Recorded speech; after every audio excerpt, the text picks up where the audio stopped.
ಒಂದು 5-10 ನಿಮಿಷ ಇದ್ದರೆ ಸಾಕು. ಒಳ್ಳೆ ಟೇಸ್ಟಿಯಾಗಿರೋಂಥ ಸ್ನ್ಯಾಕ್ಸ್ ಮಾಡ್ಕೊಡೋಂಥ ಸಿಂಪಲ್ ರೆಸಿಪಿ ತೊಗೊಬಂದಿದ್ದೀನಿ. ಬಟ್ ಬೆಸ್ಟ್ ಟೇಸ್ಟ್ ಬೇಕು ಅಂತಂದರೆ 1-2 ಅವರು ಫ್ರಿಡ್ಜಲ್ಲಿ ಇಡಬೇಕಾಗುತ್ತೆ.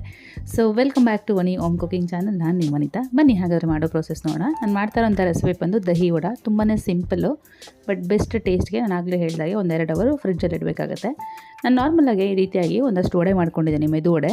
ನೀವು ಈ ಮೆದು ವಡೆ ಮಾಡೋಂಥ ಕಂಪ್ಲೀಟ್ ರೆಸಿಪಿ ಬೇಕು ಅಂತಂದರೆ ಕಮೆಂಟ್ ಮೂಲಕ ತಿಳಿಸಿ. ಇನ್ನೊಂದು ಸಪ್ರೇಟ್ ವೀಡಿಯೋದಲ್ಲಿ ಶೇರ್ ಮಾಡ್ತೀನಿ. ಈ ವಡೆ ಸ್ವಲ್ಪ ತಣ್ಣಗಾಗಬೇಕು. ಸೊ ಹಾಗಾಗಿ ಸೈಡಿಗೆ ಎತ್ತಿಟ್ಕೊಂಡು ಮಿಕ್ಸಿಂಗ್ ಬೌಲ್ಗೆ 1 ಕಪ್ ಆಗೋಷ್ಟು ಮೊಸರು ಆ್ಯಡ್ ಮಾಡಿಕೊಂಡು, ರುಚಿಗೆ ಬೇಕಾದಷ್ಟು ಉಪ್ಪು ಕೂಡ ಆ್ಯಡ್ ಮಾಡಿಕೊಂಡು, ಗಂಟಿಲ್ಲದೆ ಇರೋ ರೀತಿಯಲ್ಲಿ ಚೆನ್ನಾಗಿ ರೀತಿ ವಿಸ್ಕ್ ಮಾಡ್ಕೋಬೇಕಾಗತ್ತೆ. ನಂತರ ಒಗ್ಗರಣೆಗೆ ಎಣ್ಣೆ, ಸಾಸಿವೆ, ಒಣಮೆಣ್ಸಿನ್ಕಾಯಿ ಮತ್ತು ಕರಿಬೇವೆಲ್ಲ ಆ್ಯಡ್ ಮಾಡಿಕೊಂಡು ಒಂಚೂರು ಫ್ರೈ ಮಾಡಿಕೊಂಡು ಆ ಒಗ್ಗರಣೆನ ಈ ಮೊಸರಿಗೆ ಆ್ಯಡ್ ಮಾಡಿಕೊಂಡು ಚೆನ್ನಾಗೆಲ್ಲ ಕಂಬೈನ್ ಮಾಡ್ಕೋಬೇಕಾಗತ್ತೆ. ಈ ರೀತಿ ಕಂಬೈನ್ ಮಾಡಿಕೊಂಡು ಇದನ್ನ ಸೈಡಿಗೆ ಎತ್ತಿಟ್ಕೋತಾ ಇದ್ದೀನಿ. ನಂತರ ನೀರು ತೊಗೊಂಡು ಈ ವಡೆನ ಒಂಚೂರು ಮುಣುಗಿಸಿ ಈ ರೀತಿಯಾಗಿ ಎಕ್ಸ್ಟ್ರಾ ಮಾಯಿಶ್ಚರ್ನ ಈ ರೀತಿ ಸ್ಕ್ವೀಸ್ ಮಾಡಿಕೊಂಡು ತೆಕ್ಕೋಬೇಕಾಗತ್ತೆ. ಈ ರೀತಿ ನಾನು 2 ವಡೆ ಮಾಡ್ಕೊಂಡಿದ್ದೀನಿ. ನೀವು ಕ್ವಾಂಟಿಟಿ ನೋಡಿಕೊಂಡು ಐಟಮ್ಸ್ನ ಜಾಸ್ತಿ ಮತ್ತು ಕಡಿಮೆ ಮಾಡ್ಕೋಬೇಕಾಗತ್ತೆ. ಸೊ ಈ ರೀತಿ ಸ್ಕ್ವೀಸ್ ಮಾಡ್ಕೊಂಡಂಥ ವಡೆನ ಈ ಮೊಸರಲ್ಲಿ ಡಿಪ್ ಮಾಡಬೇಕಾಗತ್ತೆ. 2 ಕಡೆ ತಿರುಗಿಸ್ಕೊಂಡು ಕಂಪ್ಲೀಟಾಗಿ ಮುಳುಗೋ ರೀತಿಲಿ ಡಿಪ್ ಮಾಡಿಕೊಂಡು ಇನ್ಸ್ಟೆಂಟಾಗಿ ಸರ್ವ್ ಮಾಡಿಕೊಂಡ್ರೆ ಅಷ್ಟೊಂದು ಟೇಸ್ಟಿಯಾಗಿ ಅನಿಸಲ್ಲ.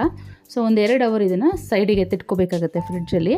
ಅದಕ್ಕಿಂತ ಮುಂಚೆ ಇದಕ್ಕೊಂದು ಸ್ವಲ್ಪ ಕೊತ್ತಂಬರಿ ಸೊಪ್ಪು ಮತ್ತು ಬೇಕು ಅನ್ನೋದಾದರೆ ಖಾರಕ್ಕೆ 1/4 ಟೀ ಸ್ಪೂನ್ ಆಗೋಷ್ಟು ರೆಡ್ ಚಿಲ್ಲಿ ಪೌಡರ್ನ ಕೂಡ ಈ ರೀತಿ ಸ್ಪ್ರಿಂಕಲ್ ಮಾಡ್ಕೋಬೇಕಾಗುತ್ತೆ.